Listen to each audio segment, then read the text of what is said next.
সম্মানিত দর্শক, স্বরাষ্ট্রমন্ত্রী জনাব সালাউদ্দিন আহমেদ বলেন ভালো, দেখতে ভালো, আর সময়টা তার। এই সময়টিতে বাংলাদেশে জনাব সালাউদ্দিন সাহেবের মতো এরকম আকর্ষণীয় ব্যক্তিত্ব, পুরুষ আর দ্বিতীয় জন নেই। পুরো সরকারের মধ্যে তার যে আলোকবর্তিকা, জাস্ট লাইক এ হ্যাজাক লাইট। বাকি সবাই মোমবাতি বা কেরোসিনের প্রদীপ, কিন্তু যেখানে সালাউদ্দিন সাহেব যান সঙ্গে সঙ্গে সেখানে হ্যাজাক লাইট জ্বলে ওঠে। হ্যাজাক লাইটের আধুনিক সংস্করণ হয়তো ফ্ল্যাড লাইট, কিন্তু আমরা যারা সেই 70-এর দশকে বা 60-এর দশকে যাদের জীবন শুরু, আমাদের কাছে এখনো মোমবাতি, তারপরে ওই সলতে দিয়ে ছোট দাদা দাদি মা খালা তারা ওই নবজাতকের পাশে সলতে দিয়ে এক ধরনের পিন পিন আলো জ্বলিয়ে রাখতো ছোট বাচ্চা হলে। সারা সেটা জ্বলতো, সেটা সরিষার তেল দিয়ে এটা জ্বালানো থাকতো। এর কারণ হলো যে প্রায় বেশিরভাগ বাড়িতে মাটির ঘর ছিল। সেই মাটির ঘর খোদাই করে শিয়াল ঘরের মধ্যে ঢুকে যেত। তারপরে ইঁদুর, তারপরে আরো জিনিসগুলো রয়েছে যেটুকুলোকে বলা হয় কি যেন ভাইতে বলা হয় আমাদের দেশে। তো এরা এসে এই বাচ্চাদেরকে কামড় দিত, ছোট ছোট নবজাতক বাচ্চাদেরকে কামড় দিত। তো এর থেকে বাঁচার জন্য বেশিরভাগ গরিব মানুষের বাড়িতে আসলে এমনি চকিও ছিল না, তারা ফ্লোরে ঘুমাতো। তো এই জন্য হেরিকেন জ্বালানোর অবস্থাও অনেক মানুষের ছিল না। কেরোসিনের প্রদীপ জ্বালানোর অবস্থা তো প্রশ্নই আসে না। ওই জন্য ওই রেড়ির তেল বা সলতে দিয়ে, সরিষার তেল দিয়ে তারা এই জিনিসটা জ্বালাতো। তো এরকম সলতের তেল, মোমবাতি তেলের সলতে দিয়ে যে আলোটা বের হয় খুব ক্ষীণ, পিট পিট পিট পিট করে জ্বলে। তারপর হেরিকেন, কেরোসিনের প্রদীপ, তো এইগুলোর পাশে বা মশাল, এগুলোর পাশে যখনই একটা হ্যাজাক লাইট গ্রামে জ্বলতো বা বাজারে জ্বলতো, আমাদের মতো যারা ছোট ছোট পোলাপান, আমরা সেই হ্যাজাক লাইট দেখার জন্য পাগল হয়ে যেতাম। গ্রামের কোনো বিয়ে বাড়িতে যখন রাতে কোনো অনুষ্ঠান হতো, এরকম একটা বা দুটো হ্যাজাক লাইট ভাড়া করে আনা হতো, এবং আপনাকে দাওয়াত করুক বা না করুক, শুধু হ্যাজাক লাইট দেখার জন্য সেই ছেলেরা বুড়োরা ওই বাড়িতে গিয়ে হাজির হতো। এই ছিল হ্যাজাক লাইট। তো সেই অর্থে আমাদের বর্তমান রাজনীতির অঙ্গনের পূর্ণিমার চাঁদ বলেন, হ্যাজাক লাইট বলেন, কিংবা উদিত সূর্য বলেন, সবই এখন সালাউদ্দিন সাহেবকে কেন্দ্র করে হচ্ছে। তাকে সবাই ডিফ্যাক্টো প্রধানমন্ত্রী বলছেন, আর অনেক কিছু। এখন এই সালাউদ্দিন সাহেব সম্প্রতি আওয়ামী লীগকে নিয়ে একটি অতি মূল্যবান কথা বলেছেন, খুবই গুরুত্বপূর্ণ।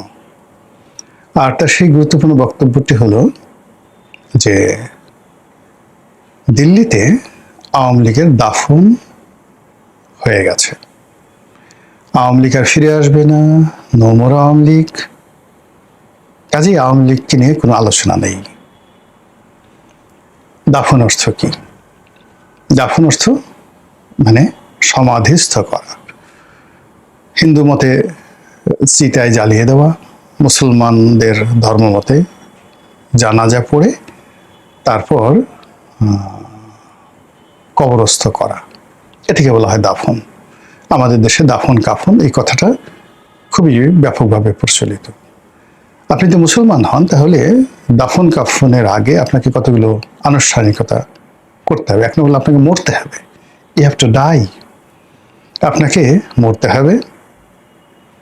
2 নম্বর হলো যে মরার পরে মুসলমান ধর্ম অনুযায়ী আপনাকে গোসল করাতে হবে, পাক পবিত্র করতে হবে, আতর ঠাতর মাখাতে হবে। 3 নম্বর হলো আপনার জানাজা হবে। ও আপনাকে গোসল করার পর আপনাকে কাফন পরানো হবে, কাফনের কাপড় পরানো হবে। তারপর জানাজা হবে, জানাজার পরে আপনাকে কবরে যখন রাখা হবে ওটাকে বলা হয় দাফন। এখন সালাউদ্দিন সাহেব যে বক্তব্য দিয়েছেন, সেই বক্তব্য অনুযায়ী আওয়ামী লীগের দাফন হয়ে গেছে, কবর হয়ে গেছে কোথায়? দিল্লিতে। এই কথাটার ভাব সম্প্রসারণ করব। এখন ধরুন, আওয়ামী লীগ তো একটা দল নয়, আওয়ামী লীগ কোনো ব্যক্তি নয়, আওয়ামী লীগ শেখ হাসিনা নয়, ইভেন আওয়ামী লীগ বঙ্গবন্ধু নয়। আওয়ামী লীগ হলো একটা বিশ্বাস, এ বিলিভ, যেটা এদেশের 6 কোটি মানুষ মস্তিষ্কে এবং মনে ধারণ করেন। তাহলে মস্তিষ্ক যদি 6 কোটি হয় আর মনও 6 কোটি, তাহলে 12 কোটি। এই 12 কোটি মানে 6 কোটি মন আর 6 কোটি মস্তিষ্ক কবে মরল, তারপরে কে তাদেরকে মারলো, একসাথে কিভাবে মরলো, কি এদের কি ডায়রিয়া হয়েছে, এদের কি যাকে বলা হয় ওলা ওঠা হয়েছে, গুটি বসন্ত হয়েছে, করোনা হয়েছে, এদেরকে চিকেন পক্স যেটাকে আমরা গুটি বসন্ত বলি, সেটা চাইতে গুরুত্বপূর্ণ আর একটা গুরুত্বপূর্ণ ঠিক বলে বিধ্বংসী, সেটা হলো একটা সময় যেটা গ্রামের পর গ্রাম হার্ট ছিদ্র হয়ে যেত, একটা অসুখ, সেই অসুখটা এখন আর নাই। তো সেই অসুখটা হলো কিনা, সেই মহামারী অসুখটা হলো কিনা, তাহলে এই জিনিসটা মানে মূল্য কি করে, নাম্বার 1। অর্থাৎ যদি আপনি আদর্শ এবং যাকে বলে একটা চিন্তা ধরেন, বিশ্বাস ধরেন। 2 নম্বর হলো যে এই আওয়ামী লীগের যে বিশ্বাস এবং যে আদর্শ এবং যে নীতি, সেটা জয় বাংলা হোক, তারপরে জয় বঙ্গবন্ধু হোক, শেখ হাসিনা হোক, বাংলাদেশি মানে বাঙালি জাতীয়তাবাদ হোক, ধর্মনিরপেক্ষতা হোক, মুক্তিযুদ্ধ হোক, মানে এই যে তার যে অনেকগুলো ন্যারেটিভ রয়েছে, আদর্শ রয়েছে। প্রথমত আওয়ামী লীগ এটা বিশ্বাস, আওয়ামী লীগ নাম শুনলে, নৌকার কথা দেখলেই মানুষের মনের মধ্যে একটা নাচন তৈরি হয়ে যায়, মস্তিষ্কের নাচন তৈরি হয়ে যায়, এটা একটা পার্ট। সেকেন্ড হলো এটা মরলো কি করে, this is my question. Second হলো এটা যে আদর্শ, আদর্শের কতগুলো যাকে বলা হয় নাম্বার আছে। বললাম যে এটা যেমন মুক্তিযুদ্ধের আদর্শ, জাতীয়তাবাদের আদর্শ, রাজনৈতিক আদর্শ, তারা গরিব মানুষের রাজনীতি করে, মেহনতি মানুষের রাজনীতি করে, প্রান্তিক জনগোষ্ঠী মানুষ করে। এখন আপনি বাংলাদেশে ধরেন যত রিক্সাওয়ালা আছে 90% রিক্সাওয়ালা আওয়ামী লীগ করে, যত মজুর আছে, মোটে আছে, মেথর আছে, নাফিত আছে, ধোপা আছে, 90% আওয়ামী লীগ করে। এদেশের যত দলিত সম্প্রদায় রয়েছে, উপজাতীয় সম্প্রদায় রয়েছে, 90% আওয়ামী লীগ করে। হিন্দু সম্প্রদায় 90% আওয়ামী লীগ করে। তা এই মানুষগুলো তারা কোনো আদর্শ বুঝে না, এটা তারা বিশ্বাসে লালিত হয়।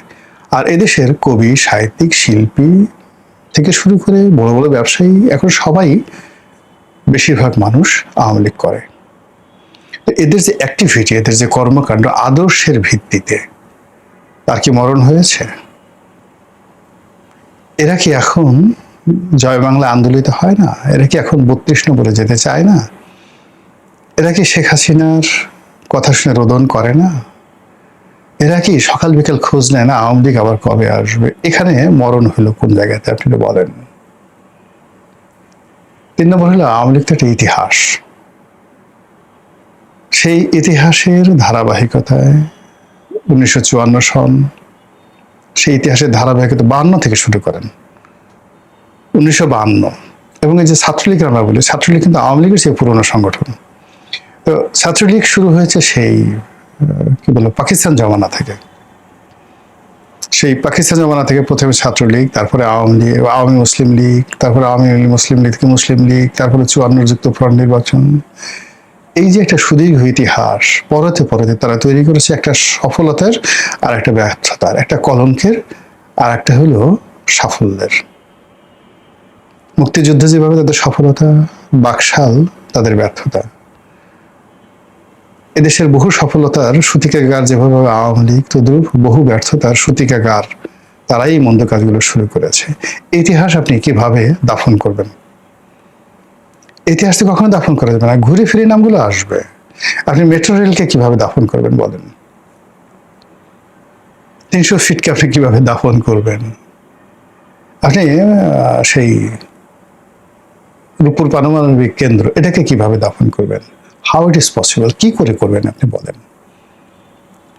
ফলে অ্যাজ এ হোল এই যে স্বরাষ্ট্রমন্ত্রী যে কথাগুলো বলছেন, আলটিমেটলি এই কথাগুলো আওয়ামী লীগের পক্ষে চলে যাচ্ছে, এই কথাগুলো বিএনপির পক্ষে চলে যাচ্ছে, এই কথাগুলো ভারতের পক্ষে চলে যাচ্ছে। এবং তিনি যত বেশি অ্যাকশন দেখাবেন, এই সমস্ত ব্যাপারে যত নেতিবাচক কথাবার্তা বলবেন, ততই তাকে সবাই সালাউদ্দিন বলবে, ততই তাকে সবাই শিলং সালাউদ্দিন বলবে, ততই তাকে সবাই ভারতের এজেন্ট বলবে। এবং এটা তার কপাল খারাপ। তিনি বুদ্ধিমান মানুষ, সাহসী মানুষ, জীবনে সফলতা পেয়েছেন বহু ক্ষেত্রে। কাজী এই সফলতার ক্ষেত্রে আমার কাছে মনে হচ্ছে যে তার দলের এই সেম কথাগুলো যদি আওয়ামী লীগ দাফন কাফন হয়েছে, এটা যদি গয়েশ্বর বাবু বলতেন, সবচেয়ে কম সমালোচনা হতো। এ ধরনের কথা যদি মির্জা আব্বাস বলতেন, ইভেন মির্জা ফখরুল সাহেব বলতেন, তাহলে ওটার একটা ইফেক্ট থাকতো। কিন্তু সালাউদ্দিন সাহেব যদি এই কথাগুলো বলেন, কোনো অবস্থাতেই এটা বিএনপির জন্য, আমাদের রাজনীতির কারোর জন্য এটা ভালো ফলাফল বয়ে নিয়ে আনবে না বিএনপির জন্য। দ্বিতীয়ত হলো যে যখন আপনি আওয়ামী লীগের চ্যাপ্টারটি ক্লোজ করতে চাচ্ছেন, ধরুন আপনার কথা, সালাউদ্দিন সাহেবের কথা আমি বিশ্বাস করলাম,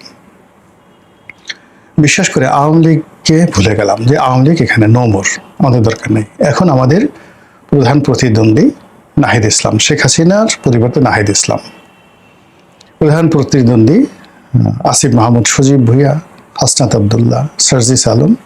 এবং প্রধান রাজনৈতিক দল আগামীতে আমাদের ফাইট করতে হবে এনসিপির সঙ্গে, এবং এনসিপি আগামীতে সরকার গঠন করবে।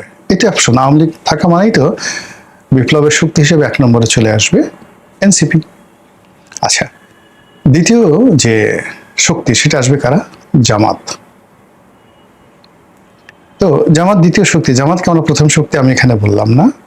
এর কারণ হলো যে আজকে যে বিষয়টি নিয়ে সবাই টানাটানি করছে, টানাটানি করছে বিপ্লব নিয়ে, জুলাই আগস্ট বিপ্লব নিয়ে। বিএনপি টানাটানি করছে, জামাত টানাটানি করছে, কিন্তু সবাই জানে যে এটা এনসিপির সম্পত্তি। তো কাজেই এই বিপ্লবটি যদি সফল হয়, আওয়ামী লীগ যদি আসলে কবরে চলে যায়, তাহলে এই বিপ্লবের ফলে তো চলে গেল। বিএনপি বা জামাত তো আসলে আওয়ামী লীগের একটা পশম স্পর্শ করতে পারেনি। সালাউদ্দিন সাহেব থেকে শুরু করে অন্যান্য যে সমস্ত লোক বড় বড় কথাবার্তা বলছেন, তারা তো আওয়ামী লীগের জমানায় একটা শব্দ করতে পারেননি। আমি এই জমানাতে যে কজন লোক খুব স্ট্রেট ফরওয়ার্ড হইতে কথাবার্তা বলছেন, বয়সে ছোট কিন্তু নির্ভেজাল কথাবার্তা বলছেন, আমজনতা পার্টির সভাপতি জনাব তারেক রহমান, যিনি বর্তমান প্রধানমন্ত্রী তারেক রহমান সাহেবের ঘনিষ্ঠ বন্ধু।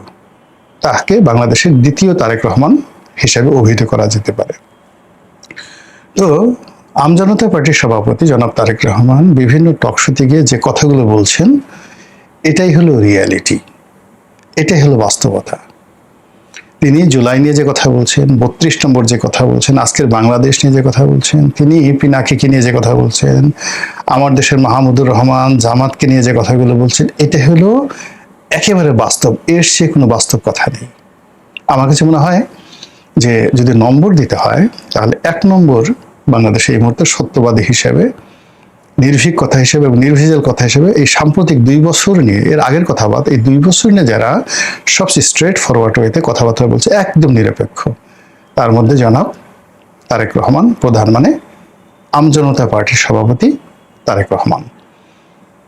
তো যদি আপনি জুলাইকে মূল্যায়ন করতে চান, তাহলে এই তারেক রহমানের জন্যই আজকে বিএনপি ক্ষমতায়, প্রধানমন্ত্রী তারেক রহমান সাহেবের জন্য না। ইভেন তারেক রহমান সাহেব, যিনি আমজনতার সভাপতি, তিনি একটি সাক্ষাৎকারে বলেছেন যে বর্তমান হাসনাত, সার্জিস, অন্যান্য যারা আছেন, তারা প্রথমত আন্দোলন থেকে নিজেদেরকে প্রত্যাহার করে নিলেন, তারা ডিজিএফআই এর কবলে চলে গেলেন। তারা যেটা বললেন যে এখন যারা আন্দোলন করছে তারা সন্ত্রাসী, আমরা না। তো ওই প্রেক্ষিতে এই আমজনতার সভাপতি জনাব তারেক রহমান, তিনি আন্দোলনের নেতৃত্বে চলে এলেন এবং আস্তে আস্তে আস্তে আস্তে সাধারণ মানুষ সম্পৃক্ত হলো। তো এই যে সাধারণ মানুষ যে সম্পৃক্ত হলো, ঠিক সেই সময়টাতে বর্তমান প্রধানমন্ত্রী তারেক রহমান তিনি এই যে এখন আমরা যাকে দ্বিতীয় তারেক রহমান বলছি, তাকে নিয়মিত ফোন করতেন, তাকে বিভিন্ন রকম উৎসাহ দিতেন, উদ্দীপনা দিতেন এবং কিছু টাকা পয়সাও দিতেন। এবং তারেক রহমান বলছেন যে 1 নম্বর তারেক মানে প্রধানমন্ত্রী তারেক রহমান উনি ওরকম 4 লাখ 5 লাখ টাকা দেননি, আমাকে 20,000 25,000 এরকম করে টাকা দিয়েছেন। তো এই যে দেখুন, এখন আপনি যদি সালাউদ্দিন সাহেব এই মুহূর্তে যদি সেই জুলাইকে আপহোল্ড করতে চান, যে এই জুলাই সবকিছু যারা আমাকে ক্ষমতা এনেছে, এই জুলাই সবকিছু যা শেখ হাসিনাকে কবর দিয়েছে, এই জুলাই সবকিছু দেখেন আওয়ামী লীগের দাফন কাফন সম্পন্ন করেছেন, তাহলে নেক্সট প্রধানমন্ত্রী হবেন বাংলাদেশের আম জনতা দলের প্রধান জনাব তারেক রহমান। বিকল্প তারেক রহমান সাহেবের যে প্রতিদ্বন্দ্বী তারেক রহমান সাহেব বলছেন যে আমি হলাম অরিজিনাল এই সময়টাতে, যারা এই সবাই যখন আন্দোলন থেকে চলে গেছে, সবাই যখন পিস টার্ন নিয়েছে, তখন আমি প্রথম এই বাঁশের লাঠি হাতে নিয়ে এই স্বাধীনতা ফিরিয়ে আনার জন্য, সার্বভৌমত্ব ফিরিয়ে আনার জন্য, দেশের মালিকানা ফিরিয়ে আনার জন্য সেই রামপুরাতে দাঁড়িয়েছিলাম। এটা সত্য কথা, ইতিহাসে সেগুলো দেখেন। তো তার সেই বিজয়টিকে পরবর্তীতে ডক্টর মোহাম্মদ ইউনূস, হাসনাত, সার্জিস এরা ছিনিয়ে নিয়েছে বলে তারেক রহমান সাহেব অভিযোগ করছেন। মানে তো সেই অভিযোগের ভিত্তিতে এখন বাংলাদেশে একটা পোলারাইজেশন হচ্ছে। দেখেন, আমি কিন্তু কখনো আমজনতা দলের তারেক রহমানকে নিয়ে এত ডিটেলস বলি, কিন্তু ব্যাপার হলো যে তিনি এখন মিডিয়ায় হটকেক, তাকে সবাই গ্রহণ করছে। এমনকি আমার সে 32 নম্বর ভেঙেছে, বঙ্গভবন ভাঙতে গেছে, সিপিবির অফিস ভাঙতে গেছে, কিন্তু এই কাজগুলো যে তার অন্যায় হয়েছে সে এখন স্বীকার করছে। সে এখন জুলাই যোদ্ধা হিসেবে নিজেকে পরিচয় দিয়ে গর্ব অনুভব করছে না, এই কথাগুলো সে স্বীকার করছে। ফলে সত্যিকার অর্থে আম জনতা বলতে যা বোঝায়, সাধারণ জনতা বলতে যা বোঝায়, সেটি এখন আম জনতার দলের সভাপতি তারেক রহমান সেই পর্যায়ে চলে গেছে। এখন আপনি তাকে আম তারেক বলে আর ঠাট্টা করতে পারবেন না। যেখানে দেশের প্রধানমন্ত্রী লন্ডনে থেকে তাকে নিয়মিত টেলিফোন করতেন, এই যে এখন তো ক্ষমতায় আছে, সে তো অস্বীকার করতে পারবে না, ফোন করে আবার মাত্র 1020 টাকা দিতেন। উনি বলতেন যে উনি আমার দিয়েছে 20,000 টাকা, আর আমি নিজের আম বিক্রি করা টাকা দিয়ে 3 লাখ 4 লাখ টাকা দিয়ে আহত লোকদেরকে সাহায্য করেছি। বলেন তাহলে সেই জুলাই বিপ্লবের মূল মাস্টার মাইন্ড কে, সুবিধাভোগী কে? কাজেই এই জুলাইকে কেন্দ্র করে যদি আগামীতে পট পরিবর্তন হয়, নতুন কেউ ক্ষমতা আসে আদার দেন বিএনপি, তাহলে সালাউদ্দিন সাহেবরা আগামীতে যে পরাজিত হবেন এই জনাব দ্বিতীয় তারেক রহমান অথবা তার অপোনেন্ট যারা আছেন হাসনাত, সার্জিস, নাহিদ, এদের কাছে। এটা হলো রূঢ় বাস্তবতা। তো কাজে এই যে দাফন কাপড় নিয়ে যে কথাবার্তা বলছেন, আমরা অনেক সময় অনেক কথা বলে ফেলি, কিন্তু প্রতিটি কথাকে যদি আপনি এভাবে বিশ্লেষণ করেন তাহলে আপনি দেখবেন যে এই দাফন কাফনের মাধ্যমে আওয়ামী লীগের উপাখ্যানটাকে শেষ করে দিয়ে এখন জুলাই যারা বিপ্লবী, জুলাই যারা যোদ্ধা, তাদেরকে বিএনপির মুখোমুখি দাঁড় করিয়ে দেওয়া হচ্ছে এবং সংহতি কারণে এরা এম্পাওয়ার্ড হয়ে যাবে। এবং এখন তারা যে ভাষায় কথাবার্তা বলছে, এই কথা আর 15 দিন পরে দেখবেন যে সম্পূর্ণ রিভার্স হয়ে গেছে, পাল্টে গেছে। এবং এদের সঙ্গে বহু, এমনকি এই যে জনাব তারেক রহমান আমজনতা দলের সভাপতি, এর সঙ্গে যদি আওয়ামী লীগের লোক, দলে দলে আওয়ামী লীগের লোক যোগদান করে, এর পিছনে যদি সবাই তারেক ভাই জিন্দাবাদ দেয়, এবং এখানে এর যত বেশি বলবে তারেক ভাই জিন্দাবাদ, তারেক ভাই জিন্দাবাদ, আমার নেতা তারেক রহমান, তারেক ভাই, ততই এটা প্রধানমন্ত্রীর জন্য, তারপর স্বরাষ্ট্রমন্ত্রীর জন্য কতটা অস্বস্তিকর হবে, কতটা অবমাননাকর হবে। একবার একটু চিন্তা করেন তো, যে মুখগুলো খুলে গেছে, আপনি তো মুখ বন্ধ করতে পারবেন না, সেই জিনিসগুলো হয়ে গেছে। ফলে এই যে মাদ্দা জিল্লুহুল আলী বলতে যাকে বোঝানো হয়, মানে প্রধানমন্ত্রীর ছায়া যার উপর আছেন স্বরাষ্ট্রমন্ত্রী, তিনি এই যে আওয়ামী লীগ নিয়ে যে সিদ্ধান্তগুলো দিচ্ছেন, এটা রাজনীতিতে কি রসায়ন তৈরি করছে, কি প্রতিক্রিয়া তৈরি করছে। তিনি যে আওয়ামী লীগের দাফনের ব্যবস্থা করছেন, কাফন করা হয়ে গেছে, জানাজা দিয়ে ফেলছেন, এই টোটাল জিনিসগুলো, তাও আবার দিল্লিতে, এটার কি প্রতিক্রিয়া হতে পারে রাজনৈতিক। সেকেন্ড থিং হলো জনগণের মধ্যে কি হতে পারে। মানে বাংলাদেশের 6 কোটি মানুষ আওয়ামী লীগ করে, তারা হয় এই সময়ের মধ্যে যারা বাংলাদেশে আছেন তারা আওয়ামী লীগ ত্যাগ করেছেন, বিএনপিতে যোগদান করেছেন, অথবা আমজনতা দলে যোগদান করেছেন। কাজেই বাংলাদেশে আওয়ামী লীগ নেই। আর যারা আওয়ামী লীগ ধারণ করেন তারা সবাই দিল্লিতে আছেন, কলকাতাতে আছেন, ভারতের মাটিতে আছেন। কাজেই ওই আওয়ামী লীগ আর ফিরে আসবে না, আওয়ামী লীগের রাজনৈতিকভাবে ওখানে রাজনীতি শেষ। এই তো সরল। কিন্তু ঘটনা কি তাই?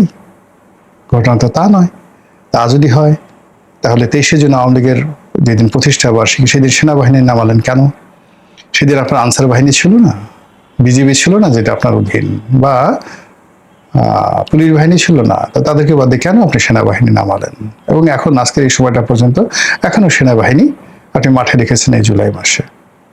আপনি এই 15ই আগস্টকে নিয়ে আপনার কি ভয় হচ্ছে না এখন? আপনার যদি ভয় হয় তাহলে তো সে মরল না, সে তো মরেনি। আওয়ামী লীগ তো মরেনি, দাফন কাফন তো প্রশ্নই আসে না।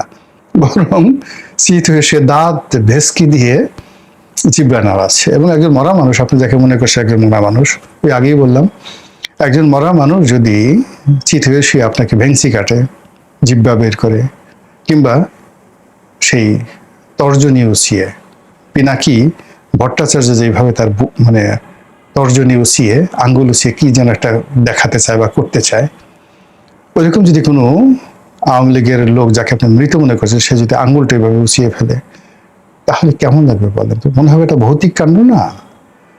পুরো এই 6 কোটি মানুষকে আপনি একটা ভৌতিক জগতে পাঠিয়ে দিচ্ছেন। It's not the wise. Awami League should be reconciliated. এখানে রিকনসিলিয়েশন ছাড়া আমাদের রাজনীতির কোনো মুক্তি হবে না।